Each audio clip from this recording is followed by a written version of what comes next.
Le centre de santé de Dieouzon, dans le département de Bangolo, manque de tout. Les habitants de cette localité lancent un appel aux autorités. Et puis, la Russie a annoncé aujourd'hui avoir détecté le premier cas de transmission à l'être humain de la souche H5N8 de la grippe aviaire. L'OMS informé. Bonsoir et bienvenue dans le journal. Le centre de santé de la sous-préfecture de Dieouzon, dans le département de Bangolo, dans la région du Guémon, vient de recevoir des dons d'un cadre de la localité. Ce centre de santé manque de tout, pas de lit, rien du tout. Gervais Kouassi du bureau régional de RTI Man a fait un reportage pour vous, commenté par Alassane Drabo. La sous-préfecture de Dieouzon, dans le département de Bangolo, qui regroupe 7 villages, se remet petit à petit des affres des différentes crises de 2002 à 2011, avec de nouvelles bâtisses qui sortent de terre, adduction en eau potable, électrification rurale, école. Cependant, tout n'est pas rose à Dieouzon. Hormis l'accès difficile, Dieouzon a mal à son centre de santé. Le plateau technique est défectueux. Les 3/4 des lits d'observation et d'hospitalisation des patients sont hors d'usage. La plus grande difficulté, c'est la prise en charge des patients dont les cas nécessitent une évacuation. La principale difficulté, c'est le manque d'ambulances. Nous sommes à 40 km, on peut dire 80 km en aller-retour du département de Bangolo, là où se trouve notre hôpital de référence. Et quand un malade doit être évacué, c'est que c'est une situation grave, on peut dire comme ça. Et ce patient-là, qui est dans un état grave, doit être mis sur moto, attaché à son parent pour pouvoir aller à 40 km. Franchement, c'est déplorable. Les femmes enceintes surtout. Le gouvernement seul ne peut pas tout faire, d'où le don de l'un des cadres de Dieouzon, d'une dizaine de matelas et des ventilateurs brasseurs au centre de santé. On ne fait pas la politique. Moi, je suis militaire, je ne fais pas la politique. Donc, nous faisons pour ce qui est bien pour nos parents. Nous allons poser des actes qui vont arranger nos parents. Pour tous nos aînés n'ont qu'à venir se joindre à nous pour arranger notre village. Quelqu'un ne peut pas quitter hier pour venir arranger ton village. Le chef de Dieouzon n'a pas manqué de traduire sa gratitude aux bienfaiteurs avant de lancer un appel à l'endroit du gouvernement. Vraiment, qu'on change le dispensaire de Dieouzon en un hôpital. Nous manquons de tous les éléments d'examen. Un homme qui est malade a besoin d'être examiné. Le sel, le sang, l'urine, pour savoir réellement de quoi il souffre. C'est pour cela que nous formulons cette doléance-là à l'État de venir en aide à ce village en changeant le dispensaire en hôpital. Le sous-préfet de Dieouzon réaffirme la volonté de l'État à améliorer les conditions de vie des populations, surtout celles des zones rurales. Depuis l'année 2019, le président de la République a mis en place un programme que nous appelons PCGouv pour l'aménagement et la réhabilitation de toutes les structures étatiques dont fait partie les centres de santé en Côte d'Ivoire. Et le centre de santé de Dieouzon fait partie du programme du chef de l'État. Ce centre de santé fera bientôt au neuf. Dieouzon aspire à être l'un des wagons du train de développement, à l'instar de plusieurs localités du pays. Promouvoir les bonnes pratiques dans les établissements scolaires, cette mission, le réseau des dynamiques institutrices de Côte d'Ivoire et d'ici entend l'inculquer à ses membres par un renforcement de capacité des institutrices venues des différentes régions du pays. Clément Boko a assisté à la formation. Le réseau des dynamiques institutrices de Côte d'Ivoire, REDICI, met à profit les congés de printemps pour renforcer les capacités de ses membres. Lors d'une conférence, Jeannette Kwame-Aka, sous-directeur du préscolaire et du primaire à la direction des écoles, lycées et collèges, a instruit l'Assemblée d'institutrices sur le thème « Les attributs et compétences nécessaires aux membres des bureaux régionaux pour un meilleur fonctionnement du REDICI dans les sections locales ». Une communication axée sur 3 points fondamentaux. Les différents points que nous avons touchés, c'est le leadership, la communication et puis la promotion et la vulgarisation du réseau. Essentiellement, c'est de ça que nous avons parlé. Il est important que, en tant que leader, qu'elles respectent leur autorité, qu'elles respectent la hiérarchie, qu'elles soient ponctuelles et assidues, qu'elles soient de véritables exemples dans leur région, qu'elles aillent vers leurs autorités, qu'elles puissent vraiment suivre les conseils que les autorités donnent et se faire connaître de toutes les parties prenantes qui sont dans les régions. La présidente du REDICI, Emma Nadège Diabagaté, n'a pas caché sa satisfaction de voir les institutrices répondre à l'appel, elles qui sont venues de toutes les régions de la Côte d'Ivoire pour s'instruire. Le REDICI existe pour elles. Nous croyons que si nous sommes ensemble, nous pourrons non seulement faire la promotion de l'institutrice, mais nous pourrons nous rendre plus dynamiques par des renforcements des capacités. Aujourd'hui, nous assistons à une séance de renforcement des capacités pour voir comment est-ce que nous serons vraiment outillés, nous aurons plus de compétences pour travailler sur le terrain. Au sortir de cette formation, nous avons compris encore plus comment gérer nos différentes institutrices en région. Parce que ce n'est pas facile.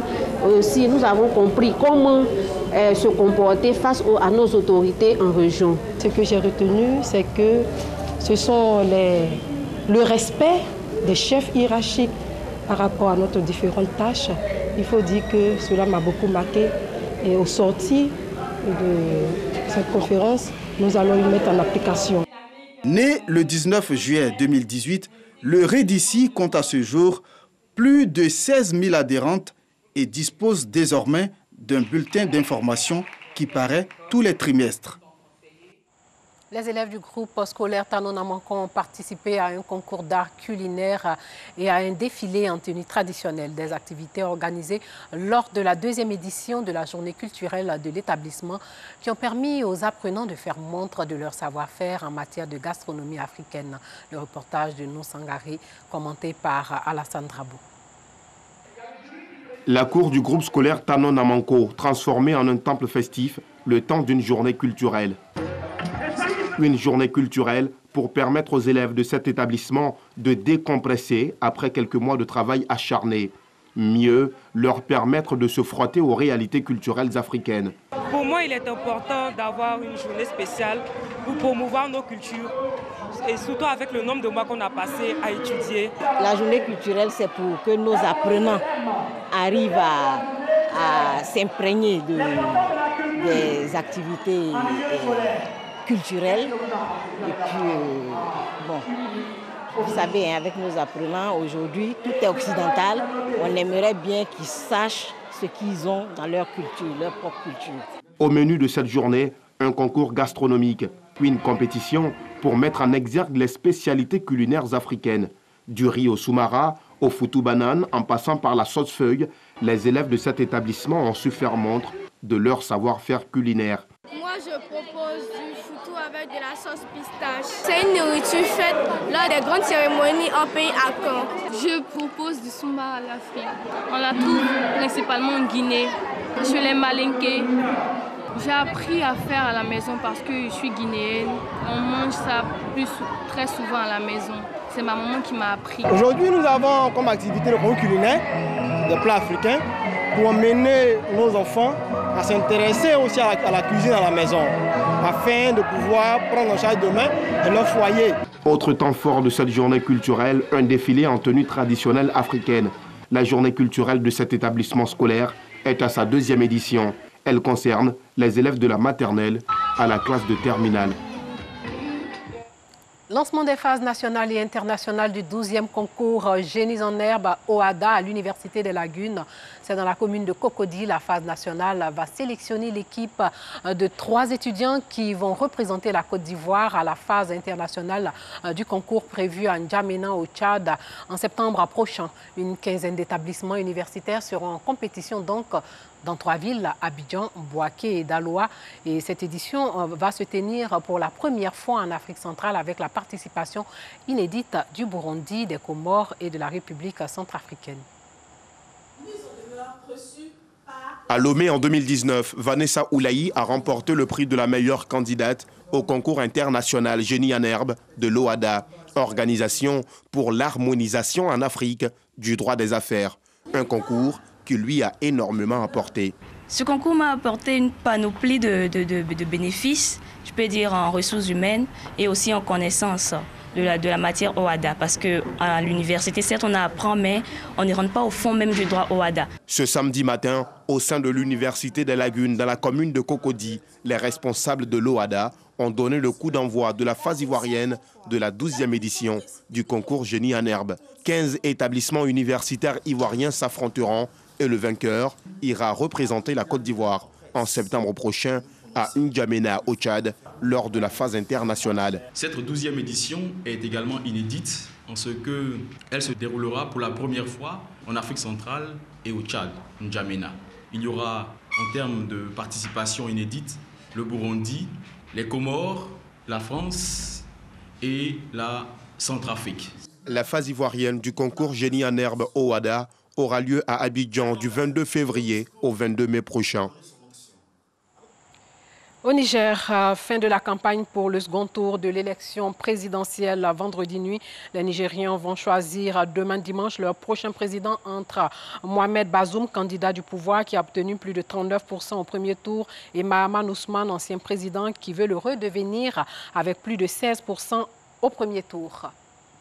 Sachez que plus de 200 millions de doses de vaccins anti-Covid ont été administrées dans au moins 107 pays ou territoires, dont 45% dans des pays du G7 qui n'hébergent pourtant que 10% de la population mondiale.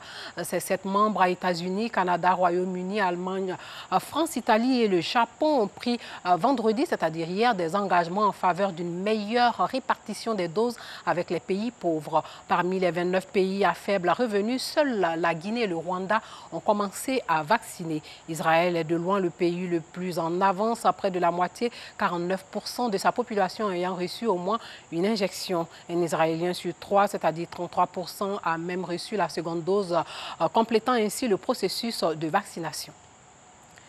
La Russie, elle a annoncé aujourd'hui avoir détecté le premier cas de transmission à l'être humain de la souche H5N8 de la grippe aviaire. La Russie a informé l'Organisation mondiale de la santé, l'OMS, de cette découverte importante. Ce virus a été détecté chez 7 personnes contaminées dans une usine de volailles du sud de la Russie, où une épidémie de grippe aviaire a touché les animaux en décembre 2020. Si la souche H5N8 a franchi la barrière interespèce et en se transmettant de l'oiseau à l'homme, ce variant du virus ne se transmet pas d'une personne à l'autre à l'heure actuelle selon le laboratoire russe. La souche H5N8 de la grippe aviaire sévit actuellement dans plusieurs pays européens, dont la France, où des millions d'animaux ont été abattus pour arrêter sa progression. Et selon l'OMS, l'homme peut notamment déjà être infecté par les virus de la grippe aviaire des sous-types H5N1, H7N9 et H9N2. Et pour finir, sachez que la Côte d'Ivoire a battu aujourd'hui même la Guinée équatoriale au Palais des Sports de Yaoundé lors de la deuxième journée de la fenêtre 2 des qualifications pour l'Afro-Basket masculin 2021. Score final à 93-50, une nouvelle performance des éléphants qui n'attendent plus que de parfaire la campagne face au Cameroun dans le très grand format du groupe C. Voilà, c'est sur cette très bonne information que s'achève ce journal. Merci de l'avoir suivi et surtout, portez-vous bien.